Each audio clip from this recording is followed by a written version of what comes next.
All right, let's get started. Like Steve mentioned, yesterday we had a pretty good round of presentations. I know everybody did a good job, so good job to groups 1 through 4. Today we actually have groups 5 through 8 presenting. So what we're gonna do, we're gonna do the same process. I'll turn it over to each of the team leads. So you guys can share your screen, and then we'll spotlight your team as you guys present, and then we can go through each of these. So Chris, are you ready? Chris Larvick. Just give me a second, please. Okay, no problem. Hey, Gabe. You can freestyle. All right. Hey, Yes. Hey, my connection's a little spotty, so it's we're gonna run it through Amy. She's gonna be the one who does the presentation. Thanks. No problem, man. It can be anybody on your team. I mean, it's just I'll let you guys control it. So you're not telling me, hey, go to the next slide, go to the next slide, kind of thing. Well, I mean, my connection's been like pretty good these past 2 days or a few days since I changed my router, but I don't want to jinx it. And then next thing you know, I present, and then midway through I disconnect. Yeah, no problem. Right on.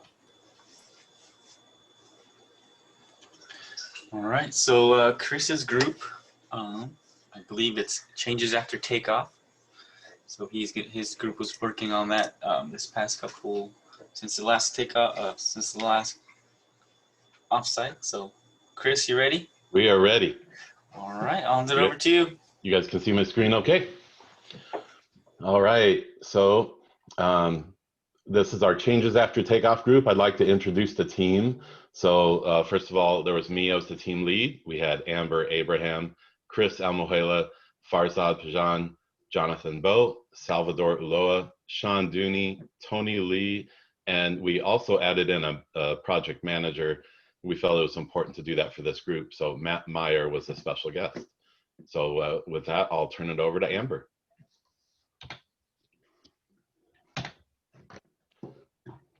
There we go. All right, this is our current state map. And the yellow sticky notes are the current steps that were in process. And then the pink ones are the obstacles we encountered. And the blue were possible opportunities for each one. And Salvador, no. Oh my gosh, I forgot who was, yeah, Salvador's after me. So he'll be walking you through the next. So here's the scope sheet that we developed. One of the first important tasks in developing this sheet was to determine our problem statement. And what we came up with was that poorly communicated changes lead to defects in future processes. So we broke down our scope into 2 sections, current situation and problems, and goals and objectives. For our current situation and problems, some of our most important issues were that the current procedure for changes is not always being followed. Projects kick off while jobs are still in design. Takeoffs are being started before drawings are complete. Requests are being made to drafters with and without drafting request forms, and calculations not being done in a timely manner. And under our goals and objectives, we highlighted the percentage completion of each task, and a few of the important items we implemented were that the drafter to not start changes without a drafting request form, drafter to schedule a review meeting with the PM prior to publishing a new set. We also created a new Swiss and getting calculations started earlier. Now I'll hand it over to Sean. All right, as stated before, we are the changes after takeoff. The story of why our Kaizen was needed is because in our ideal world, the takeoffs and fabs are created off of an unchanging set of shop drawings. However, this is rarely the case, as they're often changing after or during or after downstream processes and takeoff have already been done, and this causes confusion, rework, or the possibility of missed parts. Our task was to discuss this problem and the problems we've had with this and develop a problem statement focusing on preventing these changes and the confusion they can cause. Now pass it on over to Tony for the future state. So for our future state, to achieve the goal in the future, all changes after the first submittal will be properly tracked through the drafting request board and following the changes after takeoff Swiss. I will pass it to Fasa and Jonathan to talk about the Swiss. Right, here is a Swiss. Step one, after first submittal, PM is notified of change. Step two, PM fill out a drafter request form that explain the updates part and send that along with all the reference documents. We have one link drafting request form. And step three, PM send the form to drafter request Trello board, drafter manager, and PC. We have a Trello drafting request Trello board link here. Step four, drafter manager will assign that a drafter. Step five, PM will talk to drafter and PC about the updates part. Step six, drafter review the document, then contact to PM if they have any questions. Step seven, drafter will update the needed change to the shop drawings. Step eight, PM and drafter need to confirm that the changes are completed because of quality control. Let me overhand it to Jonathan.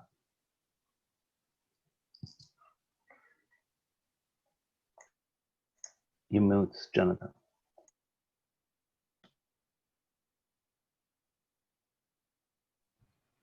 Okay, there we go.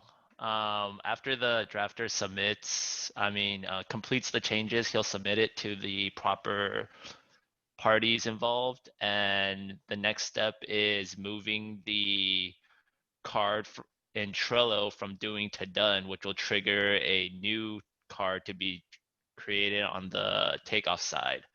The PC and the engineering manager will identify if any changes are required.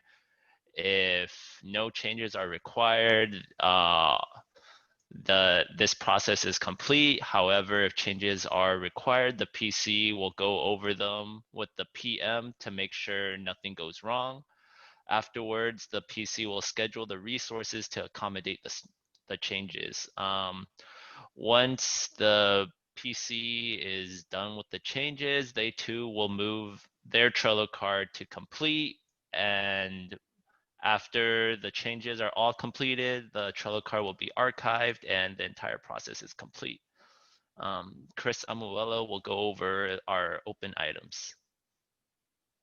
So our open items are, we still have to report out to the management team, update our drafting request form, also to improve the turnaround time and create a PDCA. Let me hand it over to Chris Larvik for the Q&A. All right, so at this time we want to open it up to any questions anyone has.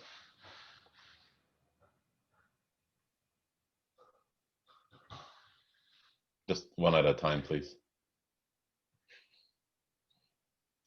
So how does this make and kind of an expansion on the current steps in place? One of the things that we've had trouble with in the current Swiss is getting the PM to actually contact the PC when it's time to do the drafting request. That's been one of our challenges. Yeah, so some of this is really, one of our goals was to get people to follow the process. That starts early. We still have a number of PMs that will go right to a drafter because they're wanting to get a quick change made. And we understand that, but yet that's come back to bite some project managers because they get that change made and then suddenly they don't have glass on site because that change that they got made fixed the shop drawings, but we never knew about it, so we never ordered the glass. So we viewed some of this as educational, like we need to inform people about this process and really empower everybody along the way to follow that. So, you know, what that means, if, you know, we have a brand new drafter and a project manager approaches them about making a change, they need to feel empowered to say, you know, I'd love to make this change for you, but I can't do this until I have a drafting request form. Just kind of understanding the importance of that process. So yeah, Bill, there were some things in place already, but they were kind of here and there, and they weren't being followed all the time. Yeah. Anybody else? Also, yeah, I had a quick question. So then, does this just mean only PMs are the initiators of these changes after takeoff? Because what if it's internal, like maybe there was a mistake and maybe the checkers caught it and they need to ask for updates. So do they have to follow the same process, or is this strictly just for like PMs and customer driven changes? No, we're asking it to be for all of them. So sometimes somebody may contact us and say, hey, by the way, we just found this issue, or maybe I found something. And but we want to formalize it by that process. So while we may be able to jump on the change right away, we still want it to go through the process to make sure that everyone's been informed. And then eventually the card that's been filled out gets to go to live on the project board. So if anyone has a question about it down the road, and this has come up, there's been times where somebody said, well, wait a minute, what happened on this job? We can go back to that project and look in the Trello board in the lane and see, well, this is where any drafting request that came up would live if there was one, and we can see that there wasn't one. So we'd know then that, you know, it didn't follow the format. So we really want to try to capture every single change that happens after the first submittal via one of these. It ends up being a lot. So hopefully, you know, in all the perfect world, a first submittal would be a really, really good set of drawings. And it wouldn't mean having to do a lot of these, but yeah. I got something, Chris. So shouldn't step 5 be kind of like before step 2? Meaning the PM discusses the changes with the drafter, PC, and the rest of the team, then fills out the drafting request? So yeah, I guess, I mean, they're almost concurrent. So the PM who's going to be aware of the change is going to discuss the change with the drafter that they've just assigned. So they almost, I guess, kind of happen concurrently. But yeah, I could see your point. When updating the drafting request, what's the plan that you guys have right now? I kind of just go back to them and tell them to just some of them guys save their form on their computer and they just update it. Some of them don't.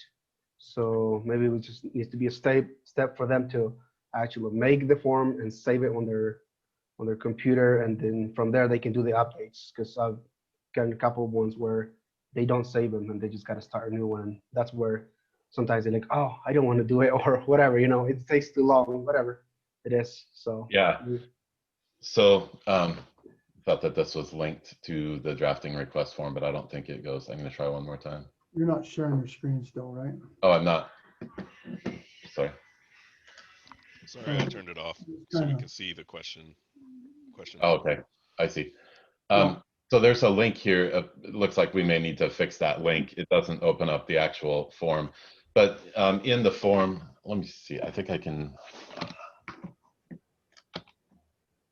It does open up if you go, yeah, go right click.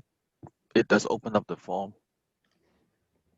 You put the control right click on it, it will open up the form over there.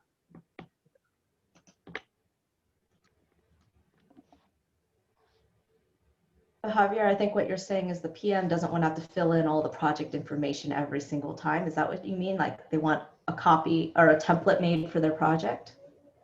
Is that kind of what you mean? Because that's kind of what I heard. Yeah, like they don't want to fill it out every time. Yeah, some of them saved it. Sorry, right. So, some of them save their form on their computer, all filled in, and they keep track of it. Some of them, they just, I think they just open it, and from there they do send. Mm-hmm. So, you know, that's a PDF by then. So yeah. they don't get the chance to actually update that form that got sent. So they need to start a new one. That means they got to retype whatever they type on the first one. So maybe they can just save it on their computer, you know. Yeah, we hadn't really talked about that as a fix, because I guess we haven't walked through that. We did have Matt as a part of our team so that he could speak. We didn't want to just create a change that said, well, here's what our department wants. We wanted to have a project manager so that we could work with them to find out what's the best way to make any of these solutions. And so Matt was a good voice for us in that. Hey, Javier, I mean, honestly, PM should be smart enough that after he gets burnt on that the first time, that he should start saving it to his computer. So if he's dumb enough to, delete it every single time, that's kind of on him to refill it out every single time. That's kind of how I feel. So Yeah, I don't think they delete it. I think it just gets sent in the mail. Well, So, that doesn't say. and that's another thing. One of the things that Matt and I do a lot is we review to make sure that we understand what the request is before it gets published to the Trello board. Because a few days later, it would be really hard to remember what you meant. Matt is really good at specifying exactly what the request is. Yeah. But nevertheless, some PMs may not. So that's where we need to make sure that before that Trello gets moved, everybody understand exactly what the change is. And if it's not clear that like you said, Javier, they did save a copy so they can go back and edit as necessary before, because we're going to be working on it a week later, and it's hard to remember everything. Yeah, not everyone is doing that about going through the changes before sending the request. It could be the opposite way. It has helped me, so that's just yeah. my No, point. that's perfect. Yeah, no, that's perfect. And that's going to be part of the education that we do with the project managers, is if they just fill it out and say, make changes needed or something like that, that's like sending in a daily log that says, what were you supposed to do today? Work. And what did you do? Work. It doesn't really communicate something to someone else. So, what we would really like would be something that says, on elevation 10, sheet 205, we had to, revise the right bay by such and such a width. And that means we needed to reorder some metal and glass and so. That's a great, it didn't take that long to say it. It's not going to take that much longer to type it, but that's a huge communication tool to everyone else. So we'd really like to have them, if it's a return set of drawings and there's a lot of comments, you don't have to type out all of that stuff. We're talking more about the things that are really going to impact us that come up. That means, suddenly we're changing 3 units on the job because of something. We want to be able to communicate that clearly to everybody. So this will always be the PM filling this out, correct? Yes, correct. So the PC will see something maybe, the PM has to be informed anyway. That's right. To go over this, and so. Yep. Okay. So Chris, I see that step 5 could really be the key to the whole thing, is that if we do not start the actual drafting process until the PM schedules the meeting with the drafter and the PC, then at that point, the whole team is aware we've got something coming up, and then that will help that communication process along the line. I would say right now, in 0% of the cases, the PC knows that there's something going to be happening in the drafting team. And in 0% of the cases, the project manager has actually involved the PC before the drafting started. Yeah. So I think if that's the key part right there, if the PC and the drafter are in that meeting with the PM at the same time, then we'll understand what's happening, and we can also guide tracking it through the rest of the normal process. Yeah, and 5 and 8, Bill, kind of go hand in hand. So we've had it before where somebody was told about a change and they thought that they understood it. They made the change, created that set of drawings and sent it out, only for it to be found out later on, wait, that's not what we meant. What was meant was this. And so guess what? It means a whole nother round that we don't want to have to do. Yeah. So number 5 is the initial discussion. And then after that stuff's been done, number 8 is a follow-up discussion to say, is this really, does this capture what we talked about? And then it's sent out as a set of drawings. So those 2 things together, we really feel like will probably reduce some of these. Yeah, a lot of times, can I say something? Sorry. Yeah. A lot of times when we get the request to the drafter and the information is not what we need. And usually the PC also think the PM request is already provide information we need, but actually not. It's not the exactly clear information that drafter need. And usually you have to ask the PM again and wait again and pause, and everything is hold off. The whole schedule was messed up. So I don't know. Yeah, the number 5 is a good point that Bill mentioned. So it's just maybe 15 minutes for drafter to just help on review the information with PM team. Yeah. So on that, you just switched on me, so I'm trying to get back to where the drafter reviews the documents and contacts the PM with any questions. The drafter makes the necessary change to the shop drawings. The drafter and PM meet to confirm necessary changes are complete. I almost think that maybe the PC should look at that too, because sometimes there's things that they update on the drawings and they're thinking they're covered, but there's other issues that we might see that will affect takeoff or fabrication. Yeah, and we're hoping just that step 5 where the PM discusses these with the drafter and the PC, that, you know, hopefully we can, you know, see everything that we need to see there. And then when we're meeting, you know, in our scheduling meeting on Friday, these things then aren't foreign to us. You know, a lot of times these are just simply, I know with Matt, and I can say this, he's on my team here, but at the same time, I mean, I chose him for a reason. And Matt will contact me first and say, hey, just so you know, this change is coming through. I know about what's coming my way. He's about the only project manager that does that. Usually I find out about one of these changes when we're having our Friday scheduling meeting and we see a brand new card on our Trello board. And it's like, oh, wow, okay. And so we're just trying to create, if you see number 5 all the way to the right under Y, good communication leads to good quality shop drawings. And we heard earlier that it was said that if we have a good set of shop drawings, that's the biggest indicator as to how the job is going to go. It really seems like this is something that we need to focus on, is communication, especially when these things are changing. So yeah, we have some work cut out for us as a group, but it's a good task. There is another, I think, James, correct me if I'm wrong, I think there's another form similar to this for the project managers to fill in that request form. I think they could go hand in hand. I don't know if you guys have seen it. So maybe we can talk on that one, because that one is a little bit more specific. Like, it tells the PM, like, those comments, they need to be accepted on the latest review set, and you know that we gotta review them there, because, you know, I've seen on some forms like, oh, open up latest review set. I think Chris, you can speak to that as well. You know, or changes to be on latest review set. You know, and then the forms are pretty generic. You know what I'm saying? Yeah.